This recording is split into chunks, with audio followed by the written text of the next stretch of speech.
Hello friends, welcome back. Online tuition Hindi channel में आपका स्वागत है।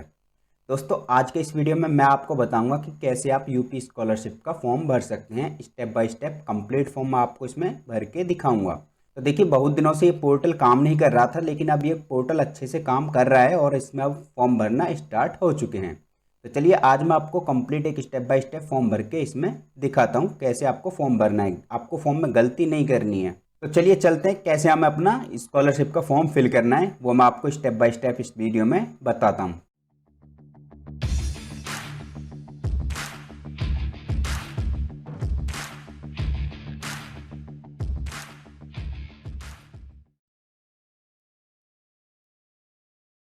तो देखिए, सबसे पहले हमें आप यूपी स्कॉलरशिप की ऑफिशियल वेबसाइट पर आ जाना है। इस वेबसाइट का लिंक मैंने वीडियो का डिस्क्रिप्शन में दे दिया, आप उसे यहाँ से भी डायरेक्ट ओपन कर सकते हैं। तो वेबसाइट पर आने के बाद हमें देखिए यहाँ पे सबसे पहले मेन्यू बार में जाना है। मेन्यू बार में जाने के बाद यहाँ पे स्टूडेंट वाले सेक्शन में हमें आ जाना है। तो हम यहाँ पे स्टूडेंट वाले सेक्शन पे कर्सर लेकर जाएंगे। तो यहाँ पे आप देख सकते हैं, जैसे ही मैं कर्सर ले गया, यहाँ पे 3 ऑप्शन हमें यहाँ पे देखने को मिल गए। तो फर्स्ट वाला है रजिस्ट्रेशन का, और दूसरा वाला है फ्रेश लॉगिन का, और तीसरा वाला है रिन्यूअल लॉगिन का। तो फर्स्ट वाला है रजिस्ट्रेशन का। अगर हमें फर्स्ट टाइम पहली बार इसमें अप्लाई करना है तो हमें रजिस्ट्रेशन पे क्लिक करना होगा। दूसरी बात, अगर हमने रजिस्ट्रेशन कर लिया तो रजिस्ट्रेशन करने के बाद हमें यहाँ पे लॉगिन पे क्लिक करना पड़ेगा। उसके बाद यदि आपका फॉर्म रिन्यूअल है, यानी कि आपने पिछली साल फॉर्म भरा था और इस साल आपको सिर्फ वो रिन्यूअल करना है, तो आपको डायरेक्ट यहाँ पे रिन्यूअल लॉगिन पे करके यहाँ पे इसको अपने फॉर्म को रिन्यूअल कर देना है। तो मैं आपको देखिए यहाँ पे फर्स्ट वाला ऑप्शन दिखाऊंगा। आपको पहले रजिस्ट्रेशन करके दिखाऊंगा और रजिस्ट्रेशन के बाद आपको एक फॉर्म कंप्लीट भर के इसमें दिखाऊंगा। तो हमें देखिए, आप सबसे पहले आ जाना है रजिस्ट्रेशन पे। रजिस्ट्रेशन पे हम यहाँ पे क्लिक करेंगे तो कुछ इस तरह से हमारे यहाँ पे इंटरफेस ओपन हो जाएगा। उसके बाद यहाँ पे देखिए आपको काफ़ी डिफरेंट ऑप्शन देखने को मिलेंगे। तो आपको यहाँ पे कैटेगरी वाइज यहाँ पे रजिस्ट्रेशन के लिंक दिए गए हैं। तो आप जिस भी कैटेगरी से आते हैं वो कैटेगरी आप यहाँ पे देखिएगा। अगर जनरल SC ST में आते हैं तो आप ये वाले कैटेगरी में आप यहाँ पे सिलेक्ट करेंगे, यहाँ पे रजिस्ट्रेशन करेंगे। यदि आप OBC में आते हैं तो आपको इस वाले सेक्शन में क्लिक करना है, या आप अल्पसंख्यक या माइनॉरिटी में आते हैं तो आपको यहाँ पे क्लिक करना है। उसके बाद देखिए यहाँ पे कई ऑप्शन यहाँ पे देखने को मिल रहे हैं। प्री मैट्रिक, फ्रेश, यानी कि अगर आपको 9th या 10th का फॉर्म अप्लाई करना है तो आपको प्री मैट्रिक पे क्लिक करना पड़ेगा। उसके बाद पोस्ट मैट्रिक, इंटरमीडिएट, फ्रेश, यानी कि आपको 11वीं या 12वीं का फॉर्म अप्लाई करना है नए तरीके से, तो आपको यहाँ पे क्लिक करना पड़ेगा। उसके बाद post matric other than intermediate, fresh, यानी कि आपको इंटर से ऊपर का फॉर्म भरना है, तो आप इस लिंक पे क्लिक करेंगे। उसके बाद ऑप्शन दिया पोस्ट मैट्रिक अदर स्टेट का। तो यदि आप अदर स्टेट से आते हैं और यूपी में आप पढ़ाई कर रहे हैं या यूपी स्टेट से आपको स्कॉलरशिप अप्लाई करनी है तो आप ये ऑप्शन सिलेक्ट करेंगे। 9th 10th का जो फॉर्म है उसको यहाँ पे रजिस्ट्रेशन करेंगे। तो यहाँ पे देखिए हम अपनी कैटेगरी वाइज यहाँ पे सिलेक्ट कर लेंगे। देखिए यहाँ पे एक SC का फॉर्म भरना है हमें, तो हम यहाँ पे प्री मैट्रिक पे क्लिक करेंगे। उसके बाद देखिए हमारा फॉर्म कुछ इस तरह से यहाँ पे ओपन हो जाएगा। तो यहाँ पे ओपन हो जाने के बाद इस तरह से आप यहाँ पे ऑप्शन देख सकते हैं। तो आपको यहाँ पे कुछ दिशा निर्देश दिए जाएंगे। तो सबसे पहले आपको इन्हें अच्छे से पढ़ना है। अगर आप इसको अच्छे से पढ़ के फॉर्म भरोगे तो आपके फॉर्म में गड़बड़ होने के चांस कम रहेंगे। तो देखिए यहाँ पे पढ़ लेते हैं हम यहाँ पे क्या लिखा हो। तो यहाँ पे लिखा हुआ पहला, रजिस्ट्रेशन फॉर्म छात्र या छात्रा द्वारा सही सही भरा जाए, नाम उपलब्ध साक्ष्य के अनुसार भरा जाए, आवेदन पत्र में तारांकित बॉक्स को प्रविष्टि करना अनिवार्य है, यानी कि जो स्टार मार्क है उनको भरना अनिवार्य है, और जो डिटेल है वो बिल्कुल डॉक्यूमेंट के हिसाब से यहाँ पे फिल करनी है। तो देखिए यहाँ पे दूसरा लिखा हुआ है, सभी बॉक्सों में प्रविष्टियां अंग्रेजी भाषा के कैपिटल लेटर में अंकित की जानी है। तो देखिए हमारा जो फॉर्म खुला है यहाँ पे वो फॉर्म खुला है हिंदी में, और हमें जो अपनी डिटेल इसमें भरनी है वो इंग्लिश के कैपिटल लेटर में हमें यहाँ पे अपनी सारी डिटेल फिल करनी है। तो तीसरा नंबर यहाँ पे दिया गया पासवर्ड के बारे में। तो देखिए पासवर्ड की लंबाई 6 से 12 वर्णों के बीच हो सकती है, जिसमें कम से कम एक संख्या और एक बड़ा अक्षर और एक बड़ा विशेष वर्ण शामिल करें। देखिए जो पासवर्ड आपको बनाना है, आपको पासवर्ड कॉम्बिनेशन में बनाना है। तो पासवर्ड में आपको एक लेटर भी लेना पड़ेगा और एक आपको कैपिटल लेटर भी लेना पड़ेगा और सिंबल भी लेना पड़ेगा, यानी कि इस तरह से कॉम्बिनेशन बनाइए। तो देखिए अब हमारा जो फॉर्म है उसको हमें कैसे फिल करना है। तो देखिए सबसे पहला जो हमारा यहाँ पे ऑप्शन देखने को मिल जाता है वो जिला का ऑप्शन हमें देखने को मिल जाता है। तो आप जिस भी जिले से बिलोंग करते हैं वो जिला आप यहाँ पे सिलेक्ट कर लीजिएगा। आपका जो भी जिला लगता है वो जिला आप यहाँ पे सेलेक्ट कर लेंगे। उसके बाद जिला सेलेक्ट करने के बाद शिक्षण संस्थान के ऑप्शन में आपसे पूछा जाएगा कि आप किस कॉलेज से पढ़ रहे हैं, यानी कि आप जिस कॉलेज में आप पढ़ रहे हैं, जिसमें आपका नाम चल रहा है, तो वो कॉलेज आप यहाँ पे सेलेक्ट कर लेंगे। कॉलेज सेलेक्ट करने के बाद देखिए यहाँ पे जाति मांगी गई है। तो यहाँ पे आप जिस भी जाति से बिलोंग करते हैं वो जाति आप यहाँ पे सेलेक्ट कर लेंगे। SC ST में आते हैं या सामान्य वर्ग में आते हैं, यहाँ पे जो भी कास्ट आपकी लगती है वो कास्ट आप यहाँ पे सेलेक्ट कर लेंगे। उसके बाद रिलीजन यानी धर्म आपका जो भी लगता है वो आप यहाँ पे सेलेक्ट कर लेंगे। उसके बाद देखिए यहाँ पे ऑप्शन देखने को मिल रहा है छात्र या छात्रा का नाम। तो जो भी छात्र या छात्रा का नाम है वो आप यहाँ पे एंटर करेंगे। देखिए यहाँ पे नीचे कुछ इंस्ट्रक्शन दिया गया है। तो आधार कार्ड पर अंकित नाम, जैसा कि आपका आधार कार्ड पे नाम है आपको वैसा ही इसमें एंटर करना है। तो देखिए यहाँ पे अगला ऑप्शन दिया गया है मोबाइल नंबर का। तो जो आपको यहाँ पे अपना मोबाइल नंबर डालना है वो यहाँ पे देखिए आधार से लिंक होना चाहिए। तो यहाँ पे अपना जो मोबाइल नंबर है वो यहाँ पे एंटर कर देंगे। उसके बाद देखिए अब आपको अपना पासवर्ड बनाना है, जैसा कि पासवर्ड के इंस्ट्रक्शन यहाँ पे दिए हैं उस हिसाब से आपको अपने यहाँ पे पासवर्ड बनाना है। कम से कम 6 कैरेक्टर का और मैक्सिमम 12 कैरेक्टर का आपको यहाँ पे पासवर्ड बनाना है। यहाँ पे फिर से पासवर्ड का ऑप्शन दिया गया है। जो पासवर्ड आपने इसमें बनाया वही पासवर्ड आपको दोबारा यहाँ पे डालना है। सारी डिटेल फिल करने के बाद आपको यहाँ पे कैप्चा का ऑप्शन दिखेगा। तो जो आपको ये कैप्चा यहाँ पे दिख रहा है तो ये कैप्चा कोड आपको इसमें एंटर करना है। कैप्चा एंटर करने के बाद यहाँ पे जनरेट OTP का ऑप्शन आपको देखने को मिलेगा। तो आपको यहाँ पे जनरेट OTP पे क्लिक कर देना है। तो जैसे ही आप यहाँ पे जनरेट OTP पे क्लिक करेंगे तो आपने जो भी मोबाइल नंबर यहाँ पे डाला है तो उस मोबाइल नंबर पर आपके एक OTP जाएगा। तो वो OTP आपको यहाँ पे एंटर कर देना है। OTP एंटर करने के बाद ये कैप्चा कोड आपको यहाँ पे फिर से देखने को मिल रहा है। तो आपको ये कैप्चा कोड इसमें एंटर करके submit OTP and proceed registration का ऑप्शन आपको दिख रहा है। तो यहाँ पे आपको क्लिक करना है। जैसे आप इस पर रजिस्ट्रेशन पे क्लिक कर देंगे तो आपका देखिए यहाँ पे रजिस्ट्रेशन हो जाएगा और रजिस्ट्रेशन नंबर आपको यहाँ पे देखने को मिल जाएगा। तो इस तरह से आपका जो रजिस्ट्रेशन है यहाँ पे कंप्लीट हो जाएगा। फर्स्ट स्टेप आपका यहाँ पे कंप्लीट हो जाएगा। तो अब हमें करना क्या है कि हमें इस रजिस्ट्रेशन नंबर को यहाँ पे कॉपी कर लेना है। कॉपी करने के बाद यहाँ पे प्रिंट पे क्लिक करके हम अपनी इस रजिस्ट्रेशन स्लिप को प्रिंट कर सकते हैं या इसको PDF में हम यहाँ पे अपने सिस्टम में इसको सेव कर सकते हैं।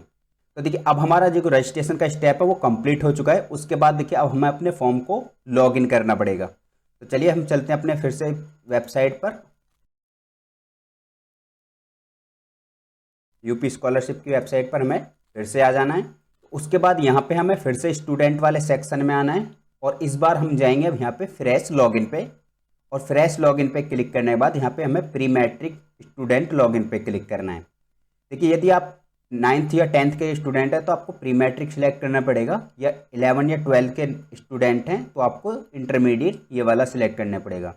तो प्रोसेस सबकी सेम ही है। आप ये वीडियो को फॉलो करोगे तो आप सबका प्रोसेस एक ही है। तो आप इसका भी फॉर्म भर सकते हैं। तो चलिए मैं देखिए यहाँ पे प्री मैट्रिक लॉगिन पे क्लिक करूँगा। तो यहाँ पे जो हमारा रजिस्ट्रेशन नंबर है वो हम यहाँ पे पेस्ट कर देंगे, जो हमने अभी रजिस्ट्रेशन नंबर कॉपी किया अपना।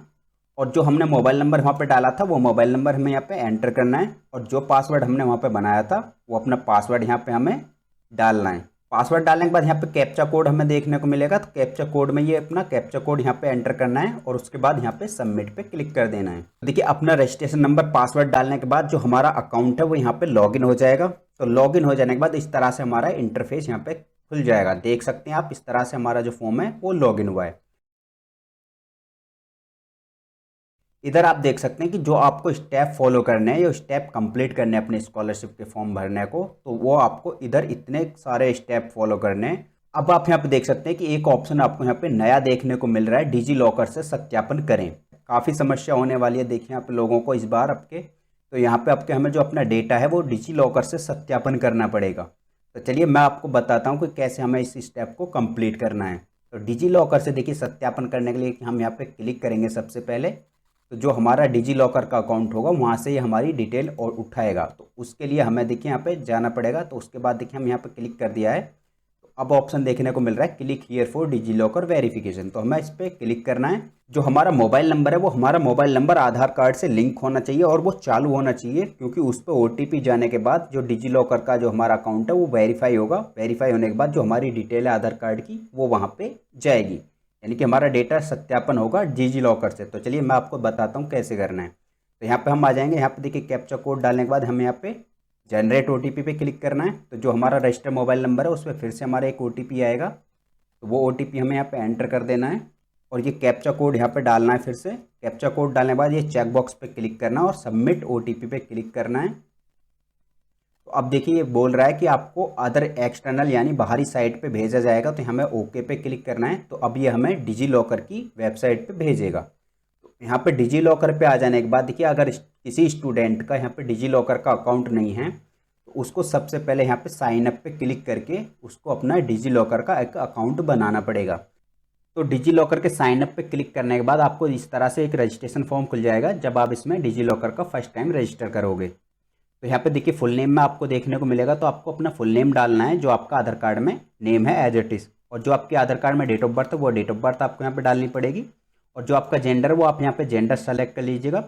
और उसके बाद आपका जो आधार कार्ड में मोबाइल नंबर रजिस्टर है वो मोबाइल नंबर आप यहाँ पे एंटर कर दीजिएगा।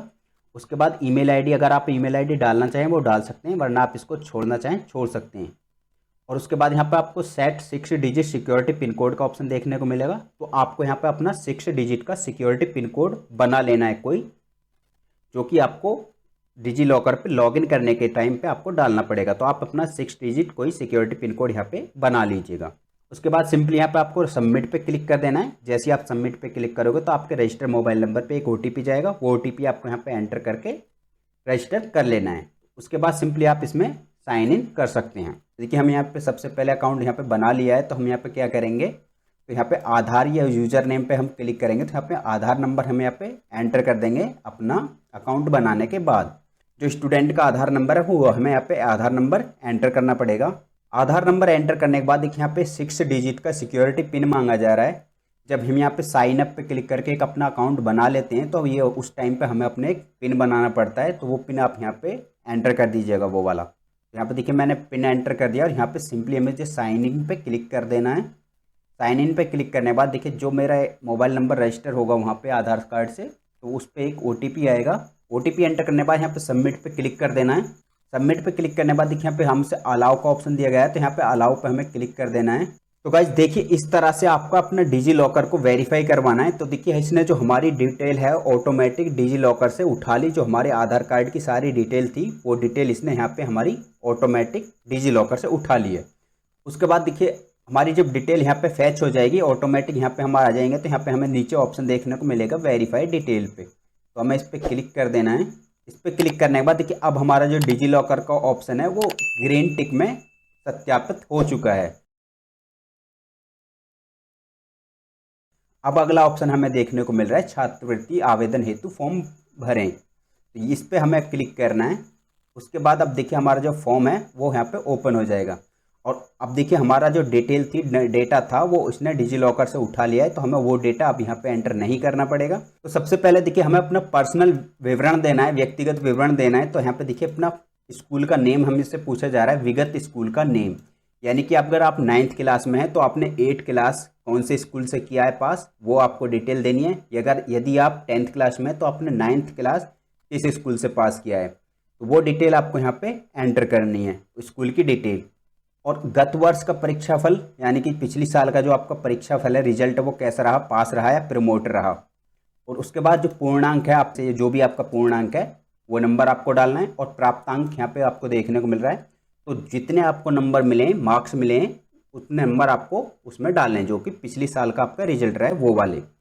और यहाँ पे देखिए अब ऑप्शन दिया है कक्षा जिसमें अध्ययनरत है, यानी कि स्टूडेंट जिस क्लास में पढ़ रहा है उस क्लास का आपको यहाँ पे वो देना है। यदि 9th में पढ़ रहा है तो 9th सेलेक्ट करेंगे, यदि 10th में पढ़ रहा है तो 10th सेलेक्ट करेंगे। यहाँ पे देखिए 9th में पढ़ रहा है तो 9th यहाँ पे सेलेक्ट कर लेंगे। उसके बाद यहाँ पे कक्षा में प्रवेश तिथि, यानी कि एडमिशन किस डेट को लिया है वो डेट हमें यहाँ पे डालनी पड़ेगी।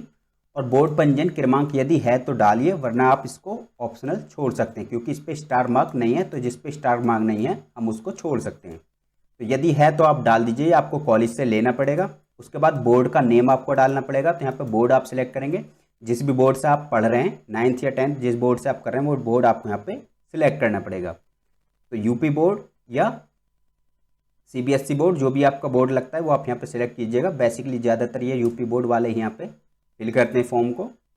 और ट्रांसफ़र सर्टिफिकेट नंबर, यदि आपके पास TC है और उसका नंबर है तो आप यहाँ पे डाल दीजिएगा, वरना आप इसको भी ब्लैंक छोड़ सकते हैं। तो उसके बाद आप देखिए यहाँ पे ट्रांसफ़र सर्टिफिकेट का दिनांक, तो यानी कि आपको ये डालना पड़ेगा, यहाँ पे स्टार मार्क है, तो जो आपकी ट्रांसफ़र सर्टिफिकेट की डेट है वो आपको डालनी पड़ेगी, ये आपको TC पे मिल जाएगी। तो डेट डालने के बाद यहाँ पे देखिए अब अगला ऑप्शन दिया हुआ है पिन कोड का, जो आपका एरिया पिन कोड लगता है वो एरिया पिन कोड आपको यहाँ पे एंटर कर देना है।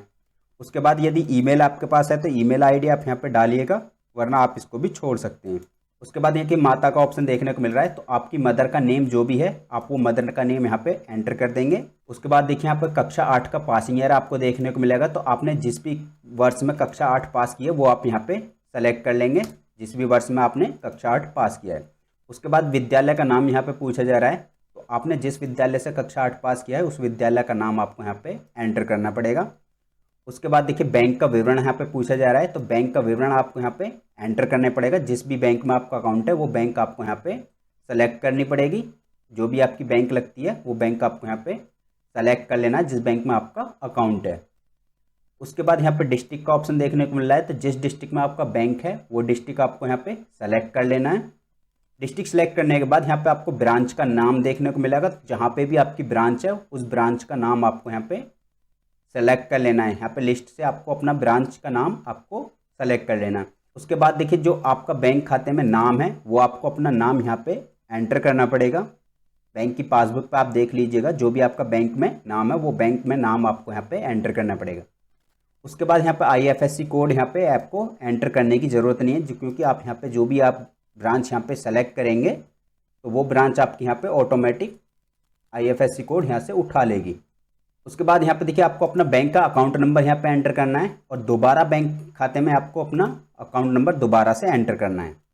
सारी डिटेल फिल हो जाने के बाद आपको यहाँ पे कैप्चा कोड का ऑप्शन दिखेगा, तो आपको यहाँ पे कैप्चा कोड यहाँ पे अपना एंटर कर देना है। कैप्चा कोड एंटर करने के बाद यहाँ पे देखिए डिक्लेरेशन बॉक्स दिया है, तो आपको इसको टिक करना है और यहाँ पे सबमिट पे क्लिक कर देना है। सबमिट पे क्लिक करने के बाद जो आपकी पर्सनल डिटेल है वो यहाँ पे कंप्लीट हो जाएगी, आप यहाँ पे देख सकते हैं। तो अगेन हमें क्या करना है, अगेन हमें यहाँ पे होम पे क्लिक कर देना है। होम पे क्लिक करने के बाद अब आप देखिए यहाँ पे चौथा ऑप्शन भी हमारे यहाँ पे कंप्लीट हो चुका है। उसके बाद यहाँ पे आवेदन पत्र को संशोधित करे का ऑप्शन दिया गया है। यदि आपके फॉर्म में कोई यहाँ पे गड़बड़ रह गई है तो आप अभी उसको सही कर सकते हैं और उसके बाद फिर से हमें होम पेज पे आ जाना है। तो देखिए अब उसके बाद जो हमारा अगला स्टेप आता है वो आता है आय जाति का, यानी कि इनकम सर्टिफिकेट और कास्ट सर्टिफिकेट का वेरिफिकेशन करने के लिए। तो अब हमें इस स्टेप पे क्लिक कर देना है। उसके बाद देखिए आपको यहाँ पे अपनी इनकम सर्टिफिकेट को वेरीफाई करना है, तो उसके लिए सबसे पहले आपको यहाँ पे देखिए आय प्रमाण पत्र का आवेदन फॉर्म संख्या यहाँ पे एंटर करनी है और उसके बाद आय प्रमाण पत्र का क्रमांक संख्या आपको यहाँ पे एंटर करना है। तो चलिए यहाँ पे देखिए मैं दिखाता हूँ आपको करके। तो यहाँ पे देखिए अपना इनकम सर्टिफिकेट की डिटेल एंटर करने के बाद यहाँ पे आपको गेट डेटा पे क्लिक करना है। तो यहाँ पे देखिए नीचे आपको आ जाना है, तो आपने जो इनकम सर्टिफिकेट का नंबर वगैरह एंटर किया है तो उसकी डिटेल आपको यहाँ पे देखने को मिलेगी। तो आपको अच्छे से चेक कर लेना है, आप वो जो इनकम सर्टिफिकेट आपने डाला वो डिटेल आप की है, तो आप उसको यहाँ पे वेरीफाई पे क्लिक कर दीजिएगा। यहाँ पे वेरीफाई इनकम डिटेल पे आप क्लिक कर दीजिएगा। तो उसके बाद देखिए आपको यहाँ पे इस तरह से देखने को मिलेगा, यहाँ पे लिखा हुआ है ई डिस्ट्रिक्ट डाटा से आय प्रमाण पत्र संख्या मिलान सफल रहा, यानी कि जो आपने इनकम सर्टिफिकेट डाला है उसकी डिटेल वहाँ से उसने ऑटोमेटिक उठा ली है, यानी कि आपकी इनकम सर्टिफिकेट अब वेरीफाई हो चुकी है। अब आपको यहाँ पे अपना कास्ट सर्टिफिकेट यानी जाति प्रमाण पत्र को इसी तरह से एंटर करना है। तो यहाँ पे आपको जाति प्रमाण पत्र का आवेदन संख्या डालना है और यहाँ पे आपको जाति प्रमाण पत्र का क्रमांक नंबर डालना है और उसके बाद आपको यहाँ पे लिस्ट में अपनी जो भी कास्ट लगती है, जो भी कास्ट आपकी लगती है वो कास्ट आप यहाँ पे सिलेक्ट कर लेंगे। तो कास्ट सर्टिफिकेट की डिटेल भरने के बाद आपको यहाँ पे देखिए कैप्चा कोड दिया जाएगा, तो ये कैप्चा कोड आपको यहाँ पे फिर से एंटर करना है और यहाँ पे गेट डेटा पे क्लिक कर देना है। यहाँ पे देखिए नीचे आ जाएंगे, नीचे आ जाने के बाद आपको यहाँ पे कास्ट सर्टिफिकेट की डिटेल आपको देखने को मिलेगी। जो आपने डिटेल डाली है वो आप ही की है, अगर आपकी है तो आप यहाँ पे सिंपली वेरीफाई कास्ट डिटेल पे क्लिक कर दीजिएगा।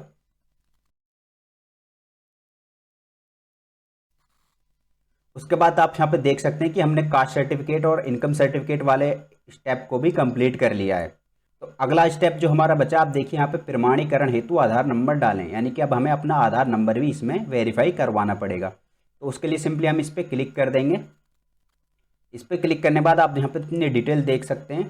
तो उसके बाद देखिए यहाँ पर आपको अपनी डिटेल देखने को मिल जाएगी। तो आपका जो भी आधार नंबर लगता है वो अपना आधार नंबर इसमें एंटर कीजिएगा। उसके बाद आपको यहाँ पे अपना आधार नंबर दोबारा से एंटर करना है। आधार नंबर एंटर करने के बाद आपको सिंपली यहाँ पे देखिए एक डिक्लेरेशन बॉक्स दिया गया है, आपको इसको चेक करना है। इसको चेक करने के बाद आपको एक कैप्चा कोड दिया है, कैप्चा कोड आपको इस बॉक्स में डालना है। उसके बाद आपको वेरीफाई आधार पे क्लिक कर देना है। तो देखिए यहाँ पे आप देख सकते हैं कि आधार का जो प्रमाणीकरण है वो सफल रहा, तो हमारा जो आधार नंबर में डाला वो भी यहाँ पे वेरीफाई हो चुका है। तो देखिए अब हमें यहाँ पे करना क्या है, सिर्फ वापस हम यहाँ पे होम पेज पे आ जाएंगे। तो होम पेज पे आ जाने के बाद अब आप यहाँ पे देख सकते हैं जो हमारा आधार का डिटेल है वो भी यहाँ पे वेरीफाई हो चुका है। तो देखिए अब हमारा स्टेप बचा है एनपीसीआई सत्यापन हेतु। यहाँ पे देखिए आपके इस बार इसमें काफ़ी ऑप्शन ऐड कर दिए हैं, डिजी लॉकर का ऑप्शन है इसमें ऐड कर दिया है, एनपीसीआई इसमें ऐड कर दिया है। तो इस बार आपको बहुत ज़्यादा टफ हो गया है फॉर्म, बहुत मुश्किल होने वाली है लोगों को। तो दोस्तों यदि आपको कोई प्रॉब्लम होती है तो आप मुझे कमेंट बॉक्स में कमेंट करके बता सकते हैं, मैं आपको उसका सॉल्यूशन बता सकता हूँ। तो देखिए अब हमें इस बार क्या करना है, अब इस पर एनपीसीआई पे सत्यापन हेतु इसको क्लिक कर देना है। इसमें भी देखते हैं अब क्या है। तो देखिए अभी हमारा यहाँ पे नो स्टेटस चेक दिखा रहा है, तो हम यहाँ पे सिंपली क्या करेंगे, चेक एनपीसीआई स्टेटस पे हम यहाँ पे क्लिक करेंगे। तो दोस्तों जैसे हमने एनपीसीआई चेक करने का बटन क्लिक किया तो हमारे सामने कुछ इस तरह से अभी एरर देखने को मिल गया है। तो हमें यहाँ पे देखिए अभी उस साइड में कुछ प्रॉब्लम चल रही है। अब देखिए हम इस पर दोबारा से हम यहाँ पे इसको लॉगिन करते हैं फॉर्म को। तो दोस्तों यहाँ पे देखिए मैं दोबारा से फॉर्म को लॉगिन करके लेके आया हूँ। तो इस बार मैं फिर से एक बार और ट्राई करके देखता हूँ यहाँ पे एनपीसीआई वाले पे। तो देखिए अभी भी हमें यहाँ पे नो स्टेटस दिख रहा है। तो यहाँ पे देखिए मैं फिर से चेक एनपीसीआई स्टेटस पे क्लिक करता हूँ। तो देखिए अभी भी ये वर्क नहीं कर रहा है। तो देखिए हो सकता है इसमें कुछ प्रोसेस लगे, टाइम लगे। तो देखिए इस स्टेप का मैं आपको काम बता देता हूँ कि इसका काम है क्या।